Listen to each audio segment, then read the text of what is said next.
कि जिस प्रकार की बातें इंडी गठबंधन और कांग्रेस पार्टी कर रही है वो चोरी की बात नहीं है, जो एक पुराना स्लोगन है, चोर मचाए शोर। वास्तविक अर्थों में आज विदेशी भारत विरोधी शक्तियों के साथ हॉबनॉबिंग के शक के दायरे में तो कांग्रेस और इंडी गठबंधन के लोग पहले से ही थे। विदेश में जाकर भारत विरोधी एनजीओ और भारत विरोधी नेताओं से मिलने के प्रमाण तो राहुल गांधी जी के पहले से ही थे। 6 मार्च 2023 को सीधे विदेश के भारत में हस्तक्षेप की गुहार लगाते हुए आप पहले देखे जा चुके हैं। अब विदेशी घुसपैठियों के द्वारा भारत के लोकतंत्र पर डाका डालने का यह प्रयास इंडी गठबंधन के द्वारा किया जा रहा है। देश को बहुत सचेत और सावधान रहने की आवश्यकता है। और एक बिंदु मैं और कहना चाहूंगा, राहुल गांधी जी लगातार, और कांग्रेस पार्टी और इंडी गठबंधन, क्योंकि मैं मानता हूं राहुल गांधी जी एक व्यक्ति नहीं है, ये एक विचार है और ये कुछ ऐसी शक्तियों के हाथ के हथियार हैं जो शायद राहुल गांधी खुद भी समझ पाते हैं, नहीं मुझे आइडिया नहीं है। पर मैं एक बात कहना चाहता हूं, बताइए आप कितनी बार जनता की नजर में असत्य बोलते हुए या झूठ बोलते हुए पाए जाएंगे। जब बयान आया था कि भारत के, मैं अभी से शुरू करता हूं और आपको केवल कुछ उदाहरण देता हूं, देश की जनता अपने आप इस पर निर्णय ले।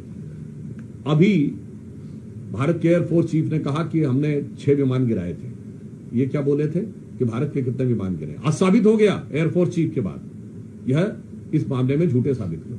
पॉइंट नंबर 2, भारत के साथ अमेरिका की जो डील हुई, इन्होंने कहा था कि अमेरिकी राष्ट्रपति का बयान सही है, तो इसका मतलब वो सो कॉल्ड युद्ध विराम, जो युद्ध विराम कभी नहीं था, वो किस लिए हुआ था? क्योंकि ट्रेड डील हुई थी। अब तो साबित हो गया कि डील नहीं हुई थी यहां पे पुनः। और ये भ्रम, असत्य और झूठ की इतनी लंबी श्रृंखला है। मैं लोगों को याद दिला देना चाहता हूं कि अगर जनता को थोड़ी सी विस्मृत हो गई हो तो वो इनका कैरेक्टर देख लें। इन्होंने राफाल को लेकर झूठ बोला था, राफाल को लेकर हुए नारे को लेकर सुप्रीम कोर्ट के जजमेंट पे झूठ बोला, वो साबित हुआ। इन्होंने कहा था एलआईसी बर्बाद हो गया, एलआईसी को पिछले साल 44,000 करोड़ का फायदा हुआ है। इन्होंने कहा था स्टेट बैंक बर्बाद हो गया, याद करिए 77,000 करोड़ का फायदा है। इन्होंने कहा था एचएएल बर्बाद हो गया, एचएएल को 8,000 करोड़ का फायदा हुआ है और 81,000 करोड़ के उनके पाइपलाइन में, which is an all time high. यानी जिसके लिए आपने कहा कि ये बर्बाद हो गया है वो सब ऑल टाइम हाई है। अब उसके बाद अगर आप फिर भी ना समझना चाहें तो जिस इकोनॉमी को आप डेड इकोनॉमी कहने में हिचक नहीं रहे हैं वो आपकी मेंटल स्टेट को दर्शाता है। और भारत के बारे में जो इन्होंने सेना के बारे में कहा, एयरफोर्स के बारे में कहा, आर्मी के बारे में कहा, एचएएल के बारे में कहा, एलआईसी के बारे में कहा, एसबीआई के बारे में कहा और हाल ही में ऑपरेशन सिंदूर के बारे में जो कुछ कहा वह निरंतर असत्य और झूठ साबित हुआ।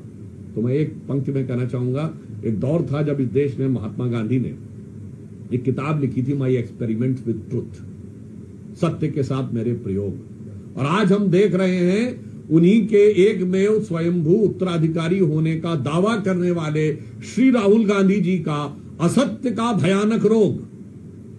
मैं माई एक्सपेरिमेंट विद अनट्रूथ इसलिए नहीं कह रहा हूं क्योंकि माई एक्सपेरिमेंट विद अनट्रूथ भी एक किताब है जो माइकल एंडरसन की लिखी हुई है, मगर यहां पर अगर आप देखें तो that was my experiment with truth and this is a disasters experiment with untruth. वहां महात्मा गांधी थे जो सत्य के साथ प्रयोग था, यहां असत्य का भयानक रोग है।